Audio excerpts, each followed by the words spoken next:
Hello friends, welcome to आपका study channel. एक बार फिर से आप सभी के लिए एक वैकेंसी की इन्फॉर्मेशन लेकर के आए हैं। तो ये जो है आपकी जीडीएस ग्रामीण डाक सेवक की वैकेंसीज आई हुई हैं। ये ऑल ओवर इंडिया लोकेशन के लिए वैकेंसी आई है।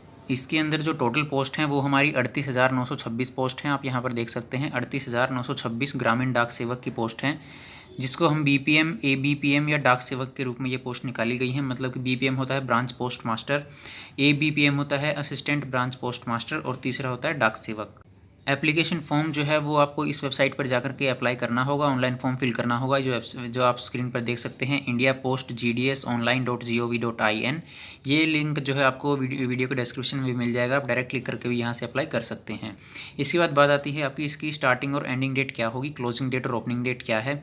तो आप यहाँ पर जो है ये फॉर्म स्टार्ट होने वाले हैं 2 मई 2022 से ये फॉर्म स्टार्ट हो चुके हैं और आप जो है इसको अप्लाई कर सकते हैं 5 जून 2022 तक इसको आप अप्लाई कर सकते हैं। तो लास्ट डेट का इंतजार ना करते हुए जल्दी से जल्दी आप इन फॉर्म को अप्लाई करेंगे तो उतना आपके लिए बेनिफिशियल रहेगा। उसके बाद में अगली बात आती है एलिजिबिलिटी क्राइटेरिया। देखिए दोस्तों, एलिजिबिलिटी क्राइटेरिया के अंदर आपकी इसके अंदर कुछ चीज़ें हैं, जैसे कि आपकी एज कितनी होनी चाहिए, आपकी एजुकेशन क्वालिफिकेशन क्या होनी चाहिए, आपको साइकिलिंग आनी चाहिए, इस तरीके की कुछ क्वालिटी एलिजिबिलिटीज़ हैं। तो सबसे पहले बात करते हैं एज की। तो सबसे पहले इसके अंदर आपको दिखाया गया है जो मिनिमम एज है वो आपकी 18 साल होनी चाहिए। दूसरा, आपकी जो मैक्सिमम एज है वो 40 साल हो सकती है जनरल कैटेगरी के लिए। और साथ ही साथ ईडब्ल्यूएस कैटेगरी के लिए भी इस बार कोई रिलैक्सेशन इसमें नहीं दिया गया है। बाकी जो कैटेगरीज हैं उनके लिए हम यहाँ पर रिलैक्सेशन की बात करते हैं। जो हमारी यहाँ पर एससी और एसटी कास्ट है उनके लिए 5 साल का रिलैक्सेशन दिया गया है। ओबीसी कास्ट के लिए 3 साल का। ईडब्ल्यूएस के लिए नो रिलैक्सेशन आप यहाँ पर देख सकते हैं। पर्सन विद डिसेबिलिटी मतलब कि पीडब्ल्यूडी के लिए 10 साल का रिलैक्सेशन है। Person with disability plus OBC, मान लीजिए ओबीसी कैंडिडेट है वो पीडब्ल्यूडी से है तो वो 13 साल का उसको जो है एज रिलैक्सेशन दिया गया है। और एससी और एसटी या पीडब्ल्यूडी के साथ में है तो वो 15 साल का इनको एज रिलैक्सेशन मिलता है। तो ये बहुत ही ज़्यादा बेनिफिशियल है। अब उसके बाद बात आती है आपकी एजुकेशन क्वालिफिकेशन के बारे में। देखिए दोस्तों, ग्रामीण डाक सेवक की जो वैकेंसीज़ हैं हमारी, जितनी 38,000 के लगभग वैकेंसीज़ हैं, इसके अंदर आपको सिर्फ 10th पास होना जरूरी है। आप यहाँ पर देख सकते हैं secondary school examination pass certificate of 10th standard having passed in mathematics and English. मतलब कि मैथ और इंग्लिश आपके पास ये 2 सब्जेक्ट जो हैं 10th क्लास तक पढ़े हुए होने चाहिए। उसके साथ साथ अगर हम अगले बात करें, यहाँ पर आप देख सकते हैं कंपलसरी लोकल लैंग्वेज, मतलब कि जिस एरिया में आप अप्लाई करना चाहते हैं उस एरिया की लोकल लैंग्वेज की नॉलेज आपको होनी चाहिए। कम से कम 10th लेवल तक आपने वो लैंग्वेज पढ़ी हुई होनी चाहिए। जैसे कि अगर आप वेस्ट बंगाल के लिए अप्लाई करते हैं तो आपको बंगाली आनी जरूरी है। आप महाराष्ट्र की तरफ से अप्लाई करते हैं तो आपको जो है मराठी लैंग्वेज आनी जरूरी है, और ये आपको 10th लेवल तक आपने पढ़ी हुई होनी चाहिए। इसी तरह से आप जिस एरिया में अप्लाई करना चाहें उस एरिया की आपको लोकल लैंग्वेज आना जरूरी है। ये भी एलिजिबिलिटी क्राइटेरिया के अंदर आता है।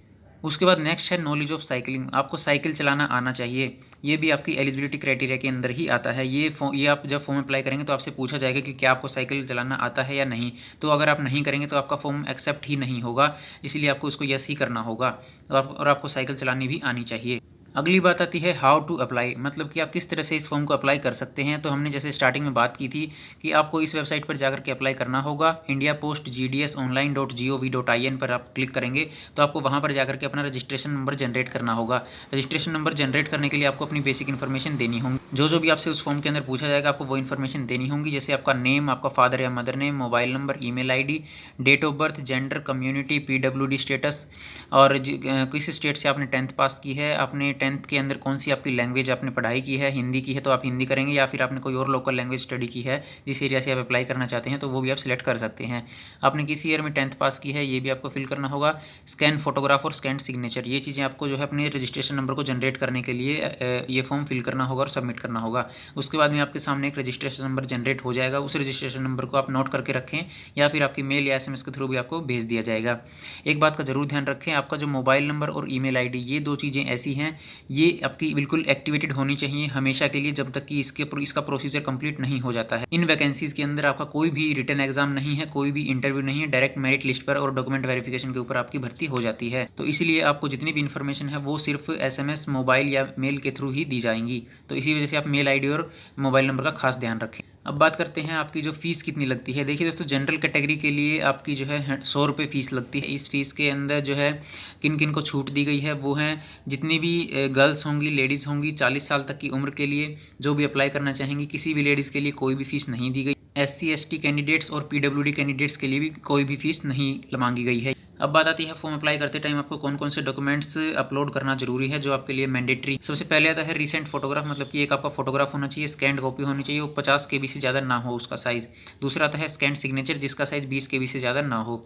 उसके बाद नेक्स्ट आता है submission of 10th class details, मतलब कि आपके 10th क्लास की डिटेल का मतलब है आपने कौन से ईयर में 10th पास की थी। और उसके बाद ये जो एनेक्स्चर 2 है ये हम आप आगे डिस्कस करेंगे। ये फॉर्म आपको फिल करने के बाद में उस पर सिग्नेचर करके आपको दोबारा से स्कैन करके ये भी आपको अपलोड करना होगा। ये आपके लिए बेनिफिशियल रहेगा। इसमें ये कहा गया है कि हमें जो है कंप्यूटर को, मोबाइल फ़ोन को, लैपटॉप को, डेस्कटॉप को, ये सब चीज़ें हमें इस्तेमाल करनी आती हैं जिससे कि हम डिपार्टमेंट के अंदर हो रहे कामकाज को समझ सकते हैं। तो देखिए फ्रेंड्स, ये है हमारा एनेक्स्चर 2। ये फॉर्म इस फॉर्म के अंदर लिखा हुआ है जैसे आई के बाद में जो डैश छोड़ा गया है यहाँ पर आपको अपना नाम लिखना है जो भी आप फॉर्म फिल कर रहे हैं। सन, डॉटर, वाइफ ऑफ, या आप यहाँ पर अपने फादर नेम या हस्बैंड नेम आप यहाँ पर डाल सकते हैं। तो इसके अंदर लिखा गया है कि मैं जो है फ़ोन, लैपटॉप और इलेक्ट्रॉनिक डिवाइसेस इस तरीके की चीज़ें इस्तेमाल करने में सक्षम हूँ। ये चीज़ें मुझे इस्तेमाल करनी आती है जो कि मैं ज्वाइनिंग के फर्स्ट डे से ही इस्तेमाल कर पाऊँगा। इसके लिए मुझे किसी अलग ट्रेनिंग की ज़रूरत नहीं है। और यहाँ पर आपको नीचे जो है यहाँ पर आपको अपने सिग्नेचर कर देने हैं और सिग्नेचर के साथ में अपना नाम और एड्रेस यहाँ पर लिख देना है। प्लेस और डेट यहाँ पर डाल करके स्कैन करके दोबारा से इसको एक डॉक्यूमेंट के फॉर्म में आपको अपलोड कर देना है। दोस्तों उम्मीद करता हूँ वीडियो आपके लिए हेल्पफुल रही। तो दोस्तों इसके बारे में किसी भी तरह की और जानकारी अगर आप चाहते हैं तो आप कमेंट करें और इसी तरह की वीडियो के लिए चैनल को सब्सक्राइब करें, बेल आइकन को जरूर प्रेस करें ताकि फ्यूचर में आने वाली वैकेंसीज के बारे में भी आपको जल्दी से जल्दी इन्फॉर्मेशन मिल सके। Thanks for watching, have a nice day.